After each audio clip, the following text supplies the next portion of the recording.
Coach, overall thoughts on, let's just, I guess, kind of talk about the two games last week, and obviously, if you just look at the scores, kind of tough results, but just offer your general thoughts on last week's two games in Aston. Yeah, I mean, the reality is that, we dropped 2 or 0-8. The real bad news was that on Friday, we lost 5-0, and we played by far our worst game of the season, just as far as effort and energy and execution goes. And then the good news was on Saturday, we probably played, as far as effort goes, 60 minutes of, I think, very high level, very high energy. Execution obviously wasn't there. We lost 7-1. It was our worst defeat of the year, but I thought the execution was good, but the energy and the effort level was phenomenal. And if we can build off of that, we talked right before the game, and I just told the kids I need 35 seconds. That's all I need. 35 seconds of madness and get off the ice. 35 seconds of madness, get off the ice. We'll fix everything else. And and the fact that they came out and they did it. The other team scored 2 goals in the first 3 minutes and 59 seconds. Which is when you're buzzing around a little bit, that's deflating. But the kids never gave up, and I actually watched the video, and you could hear the Aston announcers going, "Why aren't these guys quitting?" And that's from a coaching standpoint. It shows that the kids have some pride and have some some understanding about what's at stake for their personal futures and for the team's futures. And ultimately, whether if they play well, whether the wins and losses are there, they're going to get to the next level that they need to get to. And so, overall disappointing results. I was glad that we put together 60 good minutes. So, we got them again this week 2 more times, so we're looking forward to playing them and then playing a different opponent, Wilkes-Barre, on Saturday. Yeah, it seems like 6 games against Aston in the first month and a half seems like a lot, especially against a team of that caliber. Is that tough, knowing that especially as you look for your first win, that you have to play a team of that caliber so often?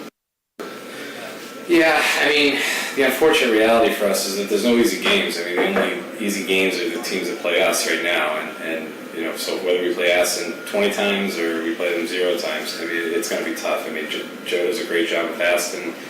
He gets them ready to play. They play a game of speed, but the way they use their speed is through quick, short passes, and they've kind of got some veteran guys that kind of understand how to use their speed. I think that we're a very fast team that hasn't kind of figured out how to use it, and so for us, it's a tough matchup. Obviously, just because they're very disciplined and they're very they're ready to go, and they kind of understand exactly what's happening at all phases of the ice. And for us, we're still trying to figure it out. So, playing a team that we're familiar with, it would seem that we'd get better against them. But, the opposite's true too. Is that some kids come in, with their heads down a little bit, and that's why we've done some roster shake-up and try to get to a point where we have the 23 guys that we trust and that they're ready to move on with. I want to get to the roster shake-up, but I want to ask a couple things that have kind of stood out statistically. Like there have been some games where the Generals have put up a ton of shots on goal, and then you look at a game like Friday where the shots on goal just weren't coming. Is that just is there a thing where you're working on getting that to be more consistent in terms of how much offensive output you're looking to get in terms of shots on goal? Yeah, I mean, so what we're trying to do is trying to figure out a way to get sustained pressure, and so it starts with, on the Friday night game, we had such poor execution in our zone that it didn't lend us to, by the time we were getting out, the shift was over, so the kids were just dumping it and getting off the ice. We also have a tendency to shoot to score, which sounds like a great process if you can actually pick your corners.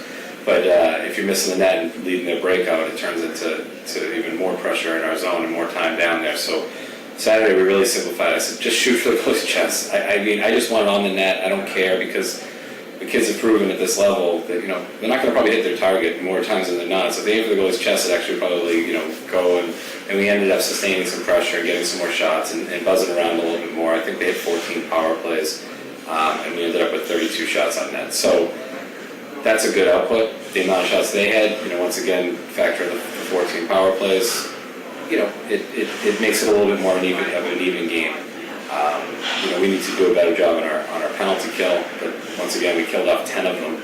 So it's it's tough, and that was a tough game because I felt, like I said, the effort was there, and if we got a couple more breaks, we might have had a better chance. Yeah, and the number of power plays that were given to Aston, I'm sure you weren't happy about on the Saturday game. No, I mean, I was unhappy, but at the end of the day, I mean, teams that are winning create their own breaks. They get the calls. They get, it's and the hard part for me is, I had to pretend I was mad a couple times with the refs, and it's really more to protect my players. I mean, overall, I wasn't really. The refs are just out there doing their job. There's no ill will they're not trying to let Aston win. I mean, Aston can do that just fine on their own. So there's no big grand scheme against us. And my job as a coach is to kind of try to take some of that pressure off of the kids and get them focused on what they're supposed to be focused on. And that's just the next shift.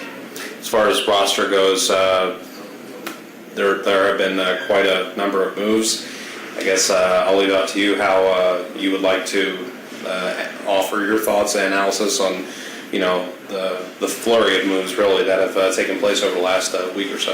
Yeah, and we came in with a goal of kind of trying to assess after 10 games and kind of letting everybody kind of play it out and go 10 games and then kind of figure it out. But I think in that grand scheme of things, we didn't expect to be 0-8.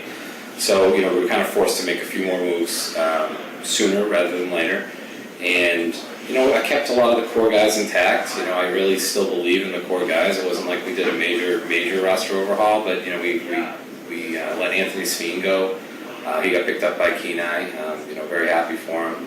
We let Devin Penzie go, Luke Cruiser go, Alex O'Dowd, Kevin Kaufman, Bennett Witta, and goaltender Stephen Gaisher. So we let quite a few kids go, and we brought some kids in. We brought Kyle Martin in from Kenai. I think we talked about that last time. We brought Mike Taramina in, who is just a great grinder and kid that plays hard. And we talked about this in the past, that we're just not hard to play against. We brought in Isaac Serena, that he was on the team last year with Wilkes-Barre, that started off 0-11, and he brings some leadership, and he brings some once again a kid that's hard to play against.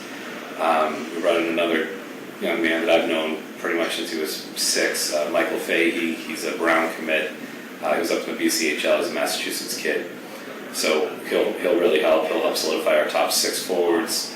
We brought in another goalie that has some USHL and NHL experience, David Fessenden.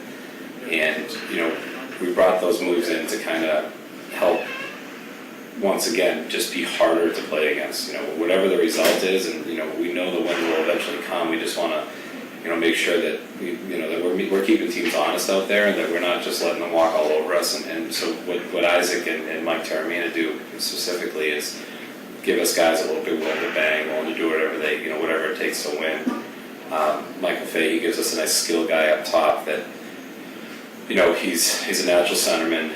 He's fast. He's very creative with the puck. He bumps kind of guys down a little bit, probably into the spot where they should be, which is nice. And then Kyle Martin played for us this past weekend, and he did very well.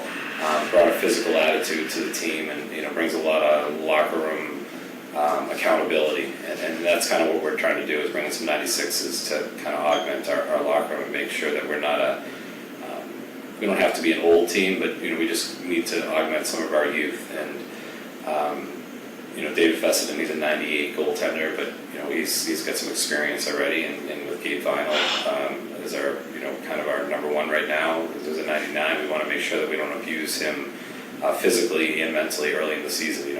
Losses pile up, but also so does the physical toll of playing a lot of games. So we want to make sure we bring somebody in that we could feel comfortable and feel confident putting in the net when the nights that Gabe isn't ready to go.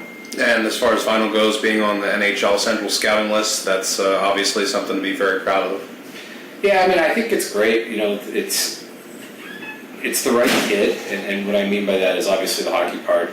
He's very good at hockey, so they could put him on the list. But it's the right kid. It's not going to go to his head. And about 30 seconds after I got posted, I pulled him into the office and I sat down and I said, "All right, you're on the list. Great. Congratulations." We said it, and then I said, "All right, now it doesn't change whether you let 12 goals or 0 goals the next game. Either way, you got to stop the puck." And for us, is to make sure it doesn't get too high, it doesn't get too low. And he lives in a house with 8 kids that immediately make fun of him instead of celebrating him for being on there, and they keep him pretty even. But at the end of the day, it's a big moment for the Generals. It's a big moment for Gabe. Evan Samoza's on the watch list that gets distributed to the scouts, not on NHL.com. So we're hoping for him to move into the list as the season progresses. And we believe David Fessenden, another goalie, will be a kid that eventually moves into that list as well. So a lot of things are happening. We have 2 kids with Division I offers. Until those are concrete, I won't give you the names, but all the other stuff is starting to kind of click, and we need obviously the on-ice stuff to click too. But as far as having a guy on the NHL watch list, 2 already Division I offers, and I think we're starting to do some things right, and hopefully it translates on the ice. And then finally, I heard you got another chance to see the Stanley Cup recently. You've gotten a couple of those chances. Yeah, and it was nice. So GDS goaltending, Mike Buckley, he's the goalie coach for the farm system of the Penguins. So he got his day with the Cup, and GDS is our goaltending coach. And we're lucky enough to have Steve Masters, who has been with us last year and this year. He works for Mike Buckley. So and they're also at the New England Sports Village, the new facility that we'll be at. So they invited the New England Sports Village teams to get their pictures taken and use it as a good PR moment, but also as a good moment for my captains to get. So I brought the 4 Grant, Wellinger, Colin Bielek, Anthony Mangano, and Devin Pierce up there, and the 5 of us with Steve, our goalie coach, and Mike Buckley got our picture taken with the Cup. Got to shake some hands with some of the younger kids that will be in the North Attleboro the New England Sports Village rink, and to just try to put a face with generals and some personality, and I think part of what we have going for us is that our captains are really great kids. So getting that opportunity was nice, but also really nice to meet some of the youth kids that will be in that rink and hopefully be in the stands and maybe one day be wearing our uniform.